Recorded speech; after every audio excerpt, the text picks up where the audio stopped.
নমস্কার বন্ধুরা, welcome to my channel মাঠে ময়দানে অফিসিয়াল। বন্ধুরা, এই ভিডিওতে আমি ইস্ট বেঙ্গল, মোহনবাগান ও ইন্ডিয়ান ফুটবল নিয়ে কিছু আলোচনা করব।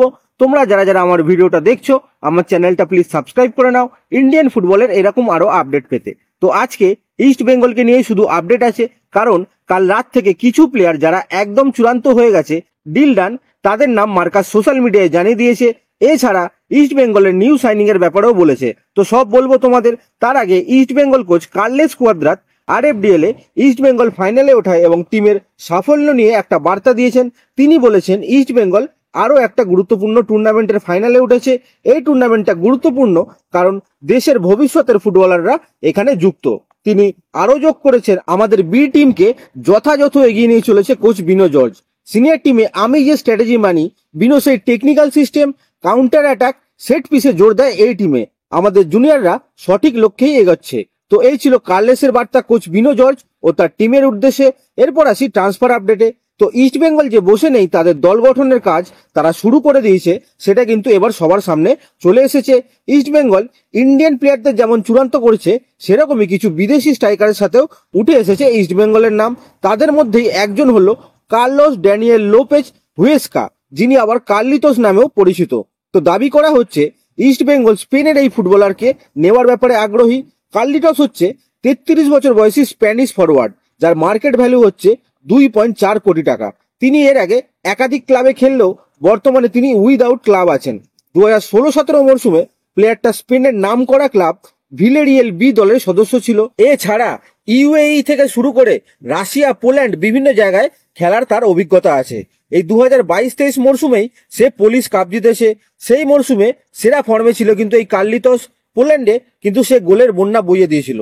এই 2018-19 মরশুমেও সে কিন্তু পোল্যান্ডে খেলেছে এবং টপ গোল স্কোরার ও মরশুমের সেরা ফুটবলারের সম্মান জিতেছিল সেই মরশুমে। তো সেই মরশুমে সে করেছিল 24খানা গোল। গ্রিসেও 2021-22 সিজনে সে কিন্তু গ্রিক কাপ জিতেছে।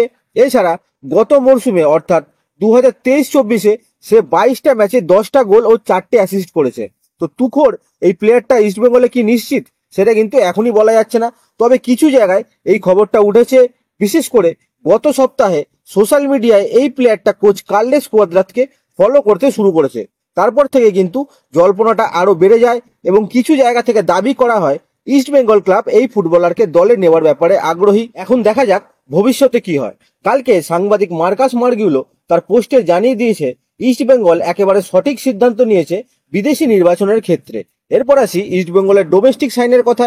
তো কালকে মার্কাসের পোস্টে অলরেডি সবাই কনফার্ম হয়ে গেছে। খবরটা তো সবাই আগে থেকেই জানতো, আমরাও বলেছি ভিডিওতে, কিন্তু কালকে একেবারে কনফার্ম হয়ে গেল সবাই যে 5জন নতুন প্লেয়ার এখনো অব্দি ইস্ট বেঙ্গল কনফার্ম করেছে। তারা হলো দেবজিৎ, ডেভিড, মার্ক জোতানপুইয়া এবং প্রভাত লাকড়া। ডেভিডকে নিয়ে যে আশঙ্কাটা ছিল, সেটা মোহামেডান কোচ দীপেন্দু বিশ্বাস আগেই দূর করে দিয়েছে। তিনি বলেছেন ডেভিডকে আগে East Bengal pre contract sign করে নেওয়ায় তাই মোহামেডান আর নিতে পারেনি ডেভিডকে। এরপর কালকে মার্কাসের পোস্টের পর 100% সিলমোহর পড়ে গেল, আর কারো কোনো আশঙ্কা থাকার কিন্তু কথা না। এছাড়াও ইস্ট বেঙ্গল ক্লাব বেশ কিছু নতুন ঘরোয়া প্লেয়ারকেও সাইন করাচ্ছে। তিনি জানিয়েছেন যার জন্য ক্লাব কিন্তু ট্রান্সফার ফিও খরচ করবে। তো এটা কিন্তু পরিষ্কার হয়ে গেল যে ইস্ট বেঙ্গল কিন্তু বেশ কিছু ভালো প্লেয়ারের দিকে ঝুঁকেছে, যাদেরকে তারা ট্রান্সফার ফি দিয়ে নেবে বলে ঠিক করেছে।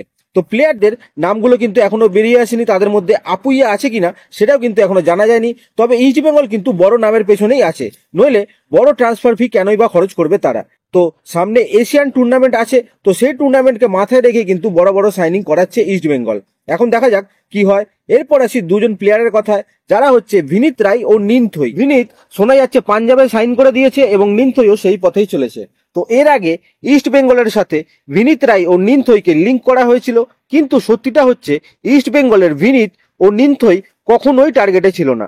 এর আগে বিভিন্ন জায়গায় বলা হচ্ছিল ভিনিত রায় ইস্ট বেঙ্গলকে চুজ না করে পাঞ্জাবকে চুজ করলো। ইস্ট বেঙ্গলকে এখন কোনো প্লেয়ারই প্রায়োরিটি দিচ্ছে না, কেউই কিন্তু আসতে চাইছে না ইস্ট বেঙ্গলে। তো এটা কিন্তু সত্যি নয়। যে প্লেয়ারকে ইস্ট বেঙ্গল টার্গেটই করেনি, কোনো অফারই করেনি, সেই প্লেয়ারের আসার সম্ভাবনা কি করে থাকবে, প্রায়োরিটি তো দূরের কথা। এবং আগামী মরশুমের জন্য বিনীতের থেকেও বড় টার্গেট করছে ইস্ট বেঙ্গল। নিনথইয়ের কেসও সেম। নিনথইকেও এখনো পর্যন্ত কোনো অফার করেনি ইস্ট বেঙ্গল। সেও ইস্ট বেঙ্গলের টার্গেটে ছিল না, কেননা ইস্ট বেঙ্গলে উইঙ্গার ভর্তি। নান্দা মহেশ ছাড়াও ইস্ট বেঙ্গলের জুনিয়র প্রচুর প্লেয়ার এবার যারা ISL এ ভালো খেলেছে, যেমন বিষ্ণু, সায়ন, আমান, জেসিন। তো নতুন করে উইঙ্গার সাইন সে যদি একেবারে টপ ক্লাস হয় তো আলাদা কথা, কিন্তু নিন্তই খবরটা সঠিক ছিল না। এরপর আসি আজকের শেষ খবরে। তো একটা ভিডিও বার্তায় সুনীল ছেত্রী জানিয়ে দিয়েছে আগামী ম্যাচটা সুনীল ছেত্রীর শেষ ম্যাচ হতে চলেছে, অর্থাৎ দেশের খেলা থেকে তিনি রিটায়ারমেন্ট নিয়ে নেবেন। কোনো ইন্টারন্যাশনাল ম্যাচ কিন্তু তিনি আর খেলবেন না আগামী ম্যাচের পর। তো এবার কিন্তু নতুনদের পালা সুনীলের জায়গাটা ভরাট করার জন্য। তো আজকের ভিডিওতে এতটুকুই, দেখা হচ্ছে আবার পরের ভিডিওতে। নমস্কার।